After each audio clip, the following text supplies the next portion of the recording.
নমস্কার দর্শক, আমি সব্যসাচী এসজি অ্যাস্ট্রোভিশনে আপনাদের অনেক স্বাগত জানাচ্ছি।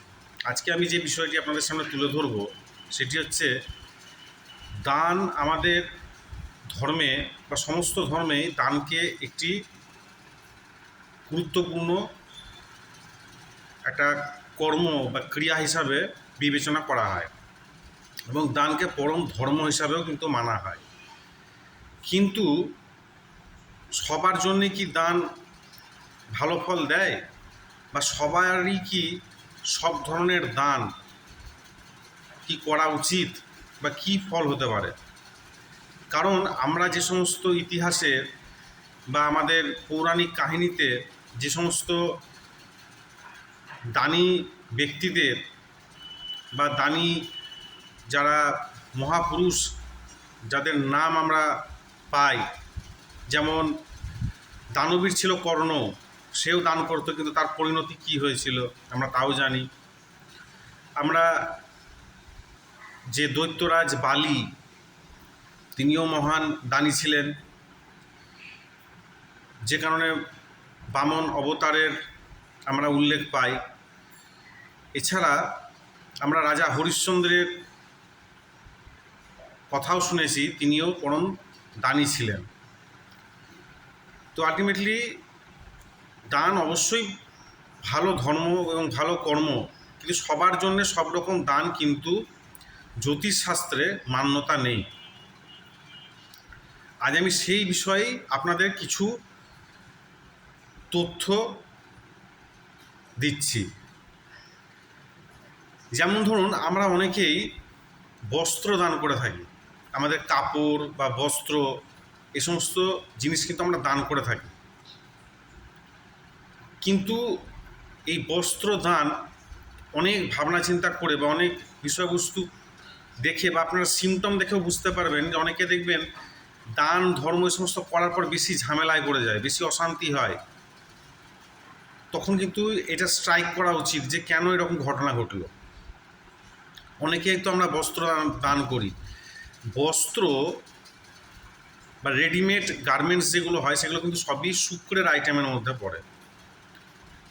তো যাদের আমাদের যে জন্মকুণ্ডলী, সেই জন্মকুণ্ডলীর সেকেন্ড হাউস এবং সেভেন্থ হাউসের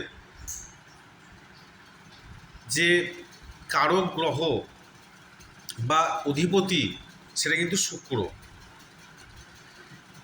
যাদের জন্মকুণ্ডলীতে সেভেন্থ হাউসে বৃহস্পতি অবস্থান করবে, অর্থাৎ শুক্রের পরম শত্রু হচ্ছে কিন্তু বৃহস্পতি। যখন সেভেন্থ হাউসে বৃহস্পতি অবস্থান করবে তখন কিন্তু এখানে শুক্র অত্যন্ত দুর্বল হয়ে যায়, সে কিন্তু শক্তিহীন হয়ে পড়ে।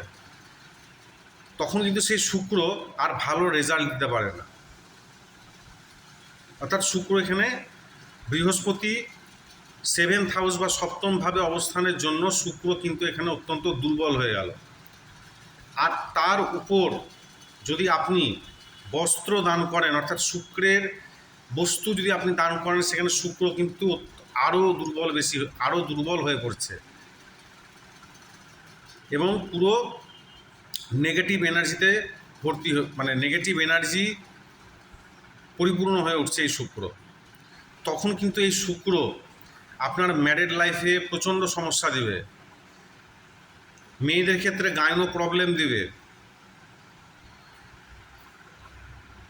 চরম অশান্তি ঝামেলা হাজব্যান্ড ওয়াইফের মধ্যে কিন্তু দেখা দিবে যদি যাদের জন্মকুণ্ডলীতে সেভেন্থ হাউসে বৃহস্পতি আছে তারা যদি বস্ত্র দান করে।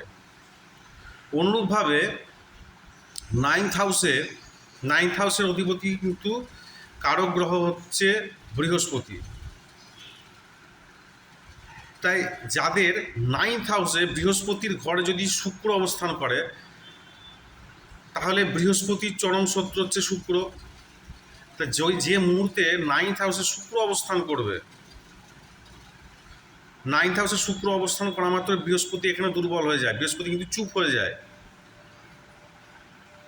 তো সে মতো অবস্থায় যদি কেউ বৃহস্পতির সামগ্রী, অর্থাৎ বিশেষ করে শিক্ষার কোনো সামগ্রী, যথা বই, খাতা, পেন, পেন্সিল, যেগুলো শিক্ষার জন্য প্রয়োজনীয়, এই সমস্ত জিনিস যদি দান করে সেক্ষেত্রে কিন্তু তাদের এডুকেশন যে মানে পড়াশোনার যে জীবন, পড়াশোনার যে বিষয় শিক্ষা, এটাতে কিন্তু চরম একটা খারাপ ফল পেতে হয়। সেজন্য 9th হাউসে শুক্র থাকলে সে সমস্ত ক্ষেত্রে বৃহস্পতির সামগ্রী, বিশেষ করে শিক্ষার সামগ্রী কিন্তু দান করা উচিত নয়। ঠিক অনুরূপভাবে যদি যাদের জন্মকুণ্ডলিতে 12th হাউসে চন্দ্র অবস্থান করবে, চন্দ্র অর্থাৎ যে কিনা 4th হাউসের লর্ড, কালপুরুষ কুণ্ডলীর চন্দ্র আমাদের বেসিক এডুকেশন যেটা সেটাকে সিগনিফাই করে। তো যাদের 12th হাউসে চন্দ্র অবস্থান করবে তারাও যদি শিক্ষার সামগ্রী দান করে তাহলে কিন্তু তাদেরও কর্মজীবনে এবং তাদের শিক্ষার জীবনে প্রবলেম আসে। শুধু তাই নয়, তাদের কিন্তু মানসিক শান্তি বিঘ্নিত হয়, তাদের রাত্রে দেরি করে ঘুম আসে, তাদের মধ্যে একটা অ্যাংজাইটি বা প্যানিকের কাজ করে। যাদের 12th হাউসে চন্দ্র আছে তারা যদি শিক্ষার সামগ্রী যদি দান করে সেক্ষেত্রে কিন্তু সেটা অশুভ। ঠিক সেরকমভাবে যাদের 6th হাউসে অর্থাৎ 6 নম্বর ঘরে যদি চন্দ্র অবস্থান করে সেক্ষেত্রে তারা দুধ বা জল বা দুধ জাতীয় কোনো দ্রব্য যদি দান করে তাদের ক্ষেত্রেও কিন্তু একটা মানসিক বিপর্যয়, মায়ের শরীর খারাপ বা বিছানায়, যেটাকে বিছানা শয্যাশায়ী বলা হয়, সেরকম অবস্থা পর্যন্ত হতে পারে। যদি 6th হাউসে যাদের চন্দ্র আছে তারা যদি দুধ বা জল বা দুধ জাতীয় দ্রব্য দান করে। অনুরূপভাবে 8th হাউসেও চন্দ্র যদি থাকে বা 12th হাউসেও চন্দ্র থাকে তাদের কিন্তু রাত্রেবেলায় দুধ বা দুধ জাতীয় সামগ্রী খাওয়া নিষেধ, তাদের ক্ষেত্রে কিন্তু সেটা বিষের মতন কাজ করে।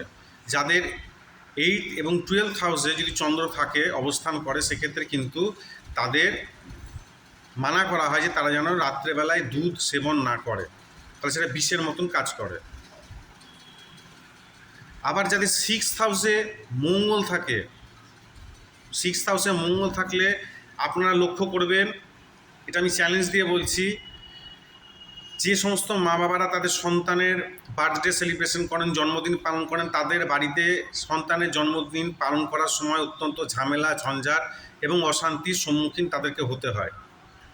সেই জন্যে যাদের 6th হাউসে মঙ্গল থাকে তাদের কখনো মিষ্টি কখনো দিতে হয় না, মানে দিতে নেই। আপনাকে যদি মিষ্টি দিতেই হয় তো মিষ্টির সঙ্গে সামান্য একটু নোনতা তাদেরকে সার্ভ করুন বা পরিবেশন করুন, আপনার দেখবেন সেই ঝামেলা বা ঝঞ্ঝাট এগুলো হবে না। তো এই সমস্ত কিছু কিছু বিষয় আপনারা মনে রাখবেন, মনে রাখার জন্য আপনাকে এগুলো বলা। এবার আপনার যদি এরপরেও মনে হয় যে আমি যে বিষয়গুলো বললাম সেগুলোর পরেও যদি আপনাকে দান করতে হয় তাহলে তার জন্য ছোট্ট একটা নিয়ম আছে।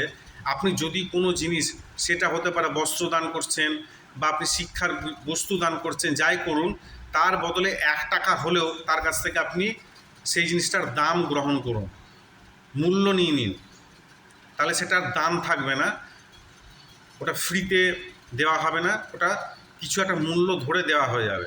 আপনাকে তার এগেনস্টে 1 টাকাও হলে কিন্তু নিতে হবে, তারপরে আপনি দান করতে পারেন।